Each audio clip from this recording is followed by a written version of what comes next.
Good afternoon dear friends. ഇന്ന് +2 English പാഠപുസ്തകത്തിലെ ഒന്നാമത്തെ യൂണിറ്റിലെ പോയം എനി വുമൺ എന്ന പോയം ആണ് ഒന്ന് വിശദീകരിക്കാൻ ഉദ്ദേശിക്കുന്നത്. The author of the poem is Katharine Tynan, a famous English poetess. ഈ എനി വുമൺ എന്നുള്ള പോയത്തിൽ തൊട്ട് മുമ്പിലെ ട്രിയൽസ് ഓഫ് എംപവർമെന്റ് എന്ന പാഠത്തിൽ പറഞ്ഞതുപോലെ തന്നെ ഒരു സ്ത്രീയുടെ പ്രാധാന്യം അല്ലെങ്കിൽ ഒരു അമ്മയുടെ പ്രാധാന്യം, അവർക്ക് എത്രത്തോളം പങ്കുണ്ട് ഒരു വീടിനെ വീടാക്കുന്നതിൽ എന്ന വിഷയത്തിലാണ് പോയം രചിക്കപ്പെട്ടിരിക്കുന്നത്. അത് വ്യത്യസ്ത ഇമേജസ് ഉപയോഗിച്ച് മെറ്റഫോറിക്കലായിട്ട് പ്രസന്റ് ചെയ്യുകയാണ് ഈ പോയത്തിൽ ചെയ്യുന്നത്. It glorifies the power of a woman or position of a woman in a family. നമ്മുടെ ഇന്ത്യൻ സമൂഹത്തിൽ ആദ്യ കാലഘട്ടങ്ങളിലൊക്കെ സ്ത്രീത്വത്തിന് വലിയ പ്രാധാന്യം കൽപ്പിക്കപ്പെട്ടിരുന്നു. എങ്കിലും ഇന്ന് ഇന്ത്യയിലെ, പൊതുവെ ലോകത്തിലെ, എന്നാൽ പ്രത്യേകിച്ചും ഇന്ത്യയിലെ സ്ത്രീകൾക്ക് ധാരാളം പ്രശ്നങ്ങൾ അഭിമുഖീകരിക്കേണ്ടി വരുന്നു എന്നുള്ള യാഥാർത്ഥ്യത്തിൽ നിന്നുകൊണ്ട് വേണം ഈ പോയത്തെ നമ്മൾ അഭിമുഖീകരിക്കാൻ. അപ്പോൾ ഒരു സ്ത്രീ അവരുടെ പൊസിഷൻ എന്താണ് സമൂഹത്തിൽ, എന്തായിരിക്കണം എന്ന് ഉള്ള ഒരു സൂചകമാണ് ഈ പോയം. അപ്പോൾ പോയറ്റ് തുടങ്ങുന്നത് ഒരു സ്ത്രീ പറയുന്നതായിട്ടാണ്. ഈ പോയം ഒരു സ്ത്രീയാണ് പറയുന്നത്. കുറേ കാര്യങ്ങൾ പറയാണ്. ഞാൻ ആരാണെന്നുള്ള കാര്യം സ്ത്രീ പറയുകയാണ്. I am the pillars of the house, ഇത് പറഞ്ഞാണ് തുടങ്ങുന്നത്. I am the pillars of the house, the keystone of the arch I am. The keystone of the arch am I. Take me away, the roof and wall would fall to ruin me utterly. വളരെ സിമ്പിളായിട്ടുള്ള സ്ട്രക്ചറാണ് ഇതിൽ ഉപയോഗിച്ചിരിക്കുന്നത്.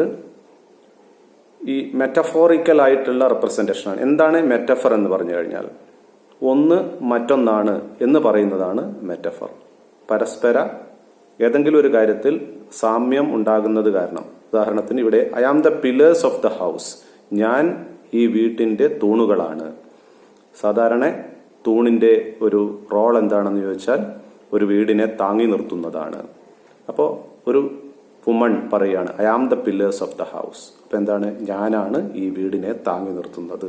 അതുകൊണ്ട് തന്നെ pillars of the house എന്നുള്ള metaphor ഉപയോഗിച്ച് സ്ത്രീയുടെ പ്രാധാന്യത്തെ ഇവിടെ വ്യക്തമാക്കുകയാണ് പോയറ്റ് ചെയ്യുന്നത്. I am the pillars of the house. ഈ പോയത്തിൽ മുഴുവൻ ഒരു വീടിന്റെ മെറ്റഫറാണ് ഉപയോഗിച്ചിരിക്കുന്നത്. ഒരു വീട്. അപ്പോൾ ആ വീടിന്റെ വ്യത്യസ്ത ഭാഗങ്ങളാണ്, ആ വീട് മുഴുവനുമാണ് ഞാൻ എന്ന് ഒരു ലേഡി, ഒരു വുമൺ പറയുകയാണ്. I am the pillars of the house. വീണ്ടും അതേപോലുള്ള മറ്റു കാര്യങ്ങളും പറയാണ്. I am the keystone of the arch am I. The keystone of the arch, ഈ ഇതിന്റെ മൂലക്കല്ലാണ് ഞാൻ, അടിസ്ഥാന ശിലയാണ് ഞാൻ. Take me away and roof and wall would fall to ruin me utterly. Take me away means if I am not there, if I am removed, if I am taken of. ഞാൻ എന്നെ മാറ്റി നിർത്തുകയാണെങ്കിൽ, ഞാൻ ഇല്ലെങ്കിൽ, would എന്താണ്, roof and wall would fall, ഇതിന്റെ റൂഫും മേൽക്കൂരയും അതേപോലെ തന്നെ ചുവരുകളും എല്ലാം തകർന്ന് വീഴും, ഞാനടക്കം അതിൽ ഇല്ലാതാകും. I am the fire upon the, രണ്ടാമത്തെ സ്റ്റാൻസിൽ പറയാണ്, തുടരുകയാണ്. I am the fire upon the hearth. ഇനി ആദ്യം പറഞ്ഞത് ഒരു വീടിന്റെ സ്ട്രക്ചറിനെ കുറിച്ചാണ്. ഇനി സ്ട്രക്ചർ മാത്രമല്ല, ഒരു വീടിനെ വീടാക്കുന്നത്, വീടിനെ ഹോമാക്കുന്നത് എന്ന് വേണമെങ്കിൽ പറയാം. ഒരു താമസയോഗ്യമായ, വാസയോഗ്യമായ ഒരു സ്ഥലമാക്കുന്നത്, കാര്യങ്ങൾ, അതും ഞാനാണ് എന്ന് പറയാണ്. I am the fire upon the hearth. അപ്പൊ എന്താണ്? എല്ലാവർക്കും അറിയാം അതിന്റെ meaning. I am the fire upon the hearth. ഞാനാണ് എന്താണ്? അടുപ്പിലെ തീ എന്ന് പറയുമ്പോൾ അതിന്റെ മീനിങ് എന്താണ്? ഫിഗറേറ്റീവായിട്ടാണ് മീനിങ് വരുന്നത്. ഞാനില്ലെങ്കിൽ വീടിൽ ജീവൻ നിലനിൽക്കില്ല, അല്ലെങ്കിൽ ഭക്ഷണം പാകം ചെയ്യില്ല, അല്ലെങ്കിൽ ചൂട് നിലനിൽക്കില്ല. I am the light of the good sun. സൂര്യവെളിച്ചത്തിന്റെ സ്ഥാനം എന്താണ്? ഭൂമിയിലെ ജീവജാലങ്ങൾ ഒക്കെ നിലനിൽക്കുന്നത് സൂര്യവെളിച്ചത്തിന്റെ സാന്നിധ്യം കൊണ്ടാണ്. ഇല്ലെങ്കിൽ ജീവജാലങ്ങളൊക്കെ ഉണ്ടാകുമായിരുന്നില്ല. I am the light of the good sun. നല്ല സൂര്യന്റെ നല്ല കിരണങ്ങളാണ് ഞാൻ, നല്ല പ്രകാശ അല്ലെങ്കിൽ ചൂട് ലഭ്യമാക്കുന്ന കിരണങ്ങളാണ് ഞാൻ. I am the heat that warms the earth. ലൈറ്റുമാണ്, ഹീറ്റുമാണ്. ഐ ആം ദ ഹീറ്റ്, ചൂടാണ് ഞാൻ. വാംത്ത്, ഊഷ്മളതയാണ് ഞാൻ. Which else were colder than a stone. സൂര്യ വെളിച്ചമില്ലായിരുന്നെങ്കിൽ ഭൂമി വളരെ തണുത്ത് മരവിച്ച് കിടന്നേനെ, ജീവനില്ലാതെ കിടന്നേനെ. അപ്പോൾ അത് എൻ്റെ സാന്നിധ്യം കൊണ്ട് ഇവിടെ ജീവൻ നിലനിൽക്കുന്നു, ചലനമുണ്ടാകുന്നു ഈ കുടുംബത്തിന്. അപ്പോൾ രണ്ടാമത്തെ സ്റ്റാൻസയിൽ പറയുന്നത്, ആദ്യത്തെ സ്റ്റാൻസയിൽ പറഞ്ഞത് മനസ്സിലായി എന്താണ്, ഒരു വീടിന്റെ സ്ട്രക്ചർ ഞാനാണ്. രണ്ടാമത് പറയുന്നത് ആ വീടിനെ ജീവനുള്ളതാക്കുന്നത് ഞാനാണ്. മൂന്നാമത് വീണ്ടും പറയാണ്, at me the children warm their hands. കുടുംബമാകുമ്പോൾ അതിലൊരു ഫാമിലി ഉണ്ട്. At me the children warm their hands. എൻ്റെ സാന്നിധ്യം അവർക്ക് ഊഷ്മളത നൽകുന്നു. വാം ദെയർ ഹാൻഡ്, വാം ഊഷ്മളത, എന്താണ്, വളരെ അനുഭൂതിദായകമായ ഊഷ്മളത. Their hands. I am their light of love alive. പ്രണയത്തിന്റെ, സ്നേഹത്തിന്റെ പ്രകാശമാണ് ഞാൻ എന്ന് പറയാണ്. Without me cold the hearth stone stands. ഞാനില്ലെങ്കിൽ ഇവിടെ ഊഷ്മളത ഉണ്ടാവില്ല, അല്ലെങ്കിൽ ചൂടുണ്ടാവില്ല, തീ ഉണ്ടാവില്ല. ഹെർത്ത് സ്റ്റോൺ സ്റ്റാൻഡ്സ്, അതാണ് ജീവന്റെ പ്രതീകമാണ്. അല്ലെങ്കിൽ എന്താണ്, ആക്ടിവിറ്റിയുടെ, അല്ലെങ്കിൽ ഒരു ഒരു കുടുംബം ചലിക്കുന്നതിന്റെ, മുന്നോട്ട് പോകുന്നതിന്റെ പ്രതീകമായ hearth stone stands. Nor could the precious children thrive. ഒരു കുഞ്ഞുങ്ങൾക്കും ഇവിടെ അതിജീവിക്കാൻ പറ്റില്ല, അമ്മയില്ലെങ്കിൽ, അല്ലെങ്കിൽ സ്ത്രീ ഇല്ലെങ്കിൽ. പിന്നെ അടുത്ത സ്റ്റാൻസേ പറയാണ്, I am the twist that holds together the children in its secret ring. I am the twist, ബന്ധിക്കുന്ന ചരട്. I am the twist that holds together, കൂട്ടിക്കെട്ടുന്ന, കൂട്ടി നിർത്തുന്ന. ഹോൾഡ്സ് ടുഗെദർ, ഹോൾഡ്, പിടിച്ചു നിർത്തുന്ന. The children in its secret ring, അതിന്റെ പരിഭാവനമായ അതിന്റെ വളയത്തിൽ, സ്നേഹവളയത്തിൽ നിർത്തുന്നത് ഒരു ട്വിസ്റ്റാണ് ഞാൻ, ഒരു ചരടാണ് ഞാൻ. They are knot of love. അത് തന്നെ ഒരു പ്രാവശ്യം കൂടെ വിശദീകരിക്കുകയാണ്. They are knot of love from whose close together no lost child goes a wandering. They are knot of love, പ്രണയത്തിന്റെ ബന്ധനം, പ്രണയം കൊണ്ടുള്ള ബന്ധനം ഞാനാണ്. From whose close together no lost child goes a wandering. എന്റെ സാന്നിധ്യം കൊണ്ട് തന്നെ ഒരിക്കലും ഒരു കുഞ്ഞും അലഞ്ഞു തിരിയേണ്ടി വരില്ല. അവർ പരസ്പരം സ്നേഹിച്ച് ആ കുടുംബം നിലനിർത്തുന്നത് എന്റെ സാന്നിധ്യത്താലാണ്. വീണ്ടും പറയാണ്, I am the house from floor to roof. എന്തിനേറെ പറയണം, I am the house from floor to roof. അടിമുടി മുഴുവനായിട്ടും ഞാനാണ് ഈ വീട് തന്നെ. I deck the walls and board I spread. Wall, ഈ ചുവരുകൾ എന്ത് ചെയ്യാണ്, അലങ്കരിക്കുന്നത് ഞാനാണ്. The board I spread. വീടിന് തണുപ്പ് തട്ടാതിരിക്കാൻ ബോർഡ്, പലക, ഐ സ്പ്രെഡ്, വിരിക്കുന്നു. I spin the curtains, warp and woof. എന്താണ്, ഐ സ്പിൻ ദ കേർട്ടൻസ്. ഞാനാണ് ഈ കേർട്ടൻസ്, വീട്ടിലെ കേർട്ടൻസ് ഉണ്ടാക്കുന്നത്, നെയ്തുണ്ടാക്കുന്നത്. ഇവിടെ അതേപോലെ തന്നെ വാപ്പ് ആൻഡ് വൂഫ് എന്നുള്ളത് പ്രത്യേക അർത്ഥത്തിൽ ഉപയോഗിച്ചിരിക്കുകയാണ്, ഫിഗറേറ്റീവ് മീനിങ്ങിൽ ഉപയോഗിച്ചിരിക്കുകയാണ്. എന്താണ് അത് അവിടെ പറയുന്നു, underlying structure and or foundation of something. ഇതിന്റെ അടിസ്ഥാന, അതിന്റെ ഫൗണ്ടേഷൻ തന്നെ ഞാനാണ് എന്ന് പറയാണ്. I spin the curtains, warp and woof, and shake the down to be their bed. Shake the down, അത് ഒരു മനോഹരമായ ഒരു ഇമേജ് ആണ്. And shake the down to be their bed. ഈ തള്ളപ്പക്ഷികൾ അതിന്റെ തൂവലുകൾ കൊഴിച്ച് കുഞ്ഞുങ്ങൾക്ക് മെത്തയുണ്ടാക്കുന്നു. ആ മെത്തയിൽ കുഞ്ഞുങ്ങൾ വളരെ കംഫർട്ടബിൾ ആയിട്ട് കിടന്നുറങ്ങുന്നു. Shake the down to be their bed. എന്റെ തൂവലുകൾ. അപ്പോൾ അമ്മയുടെ ജീവന്റെ ഒരു അംശം, അല്ലെങ്കിൽ അമ്മയുടെ അധ്വാനത്തിന്റെ ഒരു അംശം, അമ്മയുടെ സ്നേഹത്തിന്റെ ഒരു കരുതൽ ഈ കുട്ടികൾക്ക് കൊടുക്കുന്നു എന്ന് പറയുകയാണ്. And shake the down to be their bed. ഇവിടെ ഒരു അല്യൂഷൻ, അല്ലെങ്കിൽ എന്താ പറയുക, ഒരു സിംബോളിസം കൂടെ അവിടെ വരുന്നുണ്ട്. ഒരു ചില കാര്യങ്ങളെ സൂചിപ്പിക്കുന്നു. തള്ളപ്പക്ഷി കുഞ്ഞുങ്ങളെ ഏത് തരത്തിലാണോ അതിന്റെ ജീവനും അതിന്റെ എല്ലാ കഷ്ടപ്പാടുകളും കൊണ്ട് പോറ്റി വളർത്തുന്നത്, അതിനോടുള്ള ഒരു താതാത്മ്യം, അല്ലെങ്കിൽ അതിനോടുള്ള ഒരു എന്താണ്, ഒരു താരതമ്യം, താതാത്മ്യമല്ല താരതമ്യം ഇവിടെ വരുന്നു. Shake the down to be the bed. പിന്നെ അവസാന സ്റ്റാൻസിൽ പറയുന്നത്, I am their wall against all danger. വളരെ പ്രധാനപ്പെട്ട ഒരു സ്റ്റാൻസിയാണ്. അത് നമ്മൾ പലപ്പോഴും പരീക്ഷയ്ക്ക് ചോദിച്ചിട്ടുള്ളതാണ്. I am their wall against all danger, their door against the wind and snow. What does wind and snow represent here എന്നൊക്കെ ചോദിക്കുന്നുണ്ട്. What does wind and snow? ഇപ്പൊ പറയാണ്, I am their wall against all danger. എല്ലാ അപകടങ്ങളിൽ നിന്നും അവരെ തടയുന്ന വാളാണ് ഞാൻ, ചുവരാണ് ഞാൻ, മതിലുകളാണ് ഞാൻ.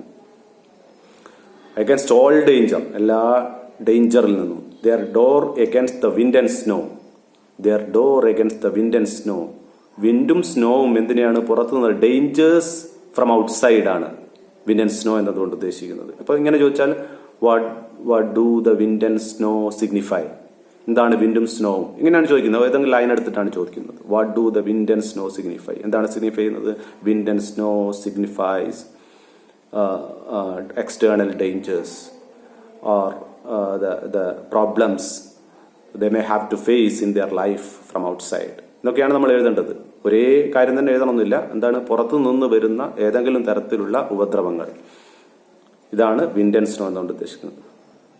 പിന്നെ അവസാനത്തെ ലൈനുമാണ് മറ്റൊരു പ്രധാനപ്പെട്ട പെയർ ഓഫ് ലൈൻസ് ആണ്. Though whom a woman laid in a manger take me not till the children grow. ഇവിടെയും ഒരു അല്യൂഷൻ വരുന്നുണ്ട്. ഒരു കഥയുമായിട്ട് വേറെ ചില സംഭവങ്ങളുമായിട്ടുള്ള ഒരു ബന്ധപ്പെടുത്തൽ ഇവിടെ വരുന്നുണ്ട്. എന്താണ്? Though whom a woman laid in a manger. വളരെ നിസ്സഹായ അവസ്ഥയിൽ പുൽക്കൂട്ടിൽ ഇടപെട്ട ഒരു ആളാണെങ്കിൽ പോലും, ഒരു സ്ത്രീ ആണെങ്കിൽ പോലും, അങ്ങനെ എൻ്റെ അവസ്ഥ അത്രയും ആണെങ്കിൽ പോലും, അപ്പോൾ ഇവിടെ നമ്മുടെ ജീസസുമായിട്ട് ഒരു ചെറിയ അല്യൂഷൻ വരുന്നുണ്ട്. Take me not till the children grow.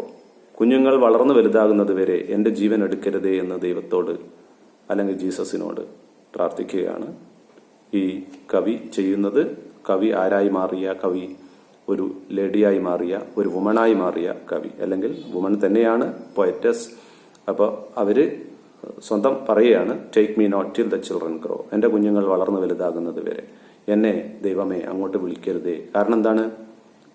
Selfless love ആണ് അവിടെ കാണിക്കുന്നത്. അപ്പോൾ last line shows the selfless love of the mother. She is ready to sacrifice her own pleasure, her own life for the benefit of their young ones. അപ്പോൾ അതേപോലെ Jesus had to suffer a lot to save the humanity. ഇവിടെ lady, a woman has to suffer a lot of hardships so that she can protect or she is happy to protect their family or their children or the members of the family. Appo the comparison, an allusion between Jesus and this. Any woman is the title. So why any woman? Not only one woman. All the women in every part of the world, any part of the world is like this. Maybe there may be exceptions, but the poet maybe you can say that poet may be exaggerating. Still, you can see that most of the women are like this. So their role in a family is very important. That is the point the poet wanted to put before you. അപ്പോൾ ഈ പാഠത്തിൽ നിന്ന് ചോദിക്കുന്നത് what do, ഏത് തരത്തിലും ചോദിക്കാം. അപ്പോൾ പിന്നെ കുറേ ക്വസ്റ്റ്യൻസ് അതിൻ്റെ താഴെ പാഠത്തിൽ തന്നെ ഉണ്ട്. അതേപോലെ എന്താണ് ഇതിൻ്റെ ഒരു അപ്രീസിയേഷൻ തയ്യാറാക്കുമ്പോൾ ഈ കാര്യം ആദ്യം Any Woman is a poem written by Catherine Tynan. It glorifies the position of a woman in a family. The poet says that she identifies herself as the pillars of the house, or the whole poem. The whole poem is metaphorical, and the house is the metaphor. How the poet is identified herself with a house and a different part of the house. അതേപോലെ ഓരോ കാര്യങ്ങളും നമുക്ക് വീണ്ടും എടുത്തു പറയാവുന്നതാണ്. ഇത് വളരെ സിമ്പിളാണ്. നിങ്ങൾക്ക് ഈ സെന്റൻസ് സ്ട്രക്ചർ ഒന്ന് മാത്രം മാറ്റി എഴുതി കഴിഞ്ഞാൽ ഇതിന്റെ അപ്രീസിയേഷൻ ആവുന്നതാണ്. I am the poet says that I am the pillars of the house എന്ന് പറയുമ്പോൾ she is the pillars of the house. Thereby she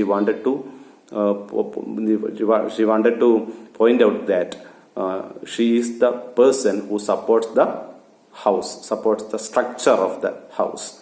And the keystone of the arch means if something happens to that keystone, the whole house will collapse. അതേപോലെ തന്നെ take me away, അത് അടുത്ത line പറഞ്ഞു, take me away roof and wall would fall to ruin me utterly. If I am taken away, if I am not there, the structure will completely collapse, will be distracted. I am the fire upon the earth. Then again the poet says that I am the fire upon the earth means I am the force which helps the members of the family to live. അങ്ങനെ നമുക്ക് കൂടുതൽ വിശദീകരിക്കാവുന്നതാണ് ഓരോ ലൈനും. അപ്പോൾ ഏറ്റവും പ്രധാനപ്പെട്ടത് അവസാനത്തെ ഒരു സ്റ്റാൻസ വളരെ പ്രധാനപ്പെട്ടതായിട്ട് കാണാം. പല പരീക്ഷകൾക്കും വീണ്ടും വീണ്ടും റിപ്പീറ്റ് ചെയ്ത് ചോദിക്കുന്ന ചോദ്യമാണ്. I am their wall against all danger, what does wind and snow signify എന്നൊക്കെ. അതേപോലെ തന്നെ ഇവിടെ I am the twist that holds together the children in its secret ring, അതേപോലെ തുടങ്ങിയ കാര്യങ്ങളൊക്കെ ചോദിക്കാം. അതേപോലെ ഈ പോയത്തിൽ പറയുന്ന ഇതിലും കൂടുതലായിട്ട് അർത്ഥതലങ്ങളിലേക്ക് ഇറങ്ങിച്ചെന്ന് കഴിഞ്ഞാൽ എനി വുമൺ എന്ന പോയത്തിൽ പറയുന്ന ആ സ്ത്രീയെക്കുറിച്ച് പറയുന്ന കാര്യങ്ങൾ യഥാർത്ഥത്തിൽ ഒരു എംപവേർഡ് ആയിട്ടുള്ള വുമൺ ആണോ അവർ? ഇതാണോ ഒരു എംപവേർഡ് ആയിട്ടുള്ള വുമൺ? ഒതുങ്ങിക്കൂടി ഒരു വീട്ടിൽ ഒതുങ്ങിക്കൂടി അവിടെ കുഞ്ഞുങ്ങൾക്ക് വേണ്ട കാര്യങ്ങളൊക്കെ ചെയ്തു കൊടുക്കുന്ന അല്ലെങ്കിൽ അതിൽ അഭിമാനം കൊള്ളുന്ന ഒരു സ്ത്രീയാണ്. സ്ത്രീ സമൂഹത്തിൽ ഇറങ്ങി പ്രവർത്തിക്കേണ്ടവളല്ലേ എന്നുള്ള ചോദ്യമൊക്കെ ഇട്ടുകൊണ്ട് മറ്റൊരു ഉയർന്ന തലത്തിലുള്ള ഒരു ചോദ്യം ഒക്കെ ഉണ്ടാകാം. പക്ഷേ സാധാരണഗതിയിൽ അങ്ങനെയുള്ള ചോദ്യങ്ങൾ ഈ +2 പാഠത്തിൽ അല്ലെങ്കിൽ പരീക്ഷയ്ക്ക് ഉണ്ടാകാൻ സാധ്യതയില്ലെന്നാണ് പ്രതീക്ഷിക്കുന്നത്. ഇനി അങ്ങനെ ഉണ്ടെങ്കിൽ തന്നെ നമുക്ക് ഈ രൂപത്തിൽ തന്നെ എഴുതാം. ഇത് എംപവേർഡ് ആയിട്ടുള്ള ഒരു വുമണാണ്, ഇതാണ് വുമൺ എംപവർമെന്റ്, സ്ത്രീയുടെ സമൂഹത്തിലുള്ള റോൾ തന്നെയാണ് ഇവിടെ കാണിക്കുന്നത് എന്നുള്ള രൂപത്തിലും നമുക്ക് ഇത് തന്നെ സമർത്ഥിച്ച് എഴുതാവുന്നതാണ്. മറ്റു തരത്തിലും എഴുതാവുന്നതാണ്. എംപവേർഡ് വുമൺ ഇങ്ങനെയല്ല വേണ്ടത്, ഇതിനേക്കാൾക്ക് ഉപരിയായിട്ട് ഉയരുന്ന ഒരു രൂപമാണ് എംപവേർഡ് ആയിട്ടുള്ള വുമണ് വേണ്ടത് എന്ന രൂപത്തിലും നമുക്ക് പറയാവുന്നതാണ്. അപ്പോൾ ഇത് മനസ്സിലായി കാണുമെന്ന് പ്രതീക്ഷിക്കുന്നു. ഇതിന്റെ ഒരു ചെറിയ രൂപത്തിലുള്ള ഒരു സമ്മറി ഞാൻ ഇതിന്റെ ഡിസ്ക്രിപ്ഷനിൽ ചേർക്കുന്നുണ്ട്. അതേപോലെ കഴിഞ്ഞ ചെയ്ത 3 L's ഓഫ് എംപവർമെന്റ് എന്നുള്ള പാഠത്തിന്റെ ഡിസ്ക്രിപ്ഷനിൽ അതിന്റെ ഒരു സമ്മറി, വളരെ പ്രധാനമായിട്ട് പഠിക്കേണ്ട വളരെ ചെറിയ രൂപത്തിലുള്ള ഒരു സമ്മറി അതിന്റെ ഡിസ്ക്രിപ്ഷനിൽ നോക്കിയാൽ നിങ്ങൾക്ക് കാണാം. യൂട്യൂബിൽ കൊടുത്തതിൽ ഡിസ്ക്രിപ്ഷനിൽ കാണാം. അതേപോലെ തന്നെ എനി വുമന്റെയും ഞാൻ അല്പസമയത്തിനകം എഡിറ്റ് ചെയ്ത് ഡിസ്ക്രിപ്ഷനിൽ എനി വുമന്റെ ഒരു സമ്മറിയും ഇടുന്നതാണ്. നമുക്ക് മറ്റ് ഒരു പാഠവുമായി വീണ്ടും കാണാം. ഇതേപോലുള്ള പാഠങ്ങൾ മലയാളത്തിൽ ലഭിക്കുന്നതിന് വേണ്ടി സബ്സ്ക്രൈബ് ചെയ്യുക. Thank you for watching. Have A nice day.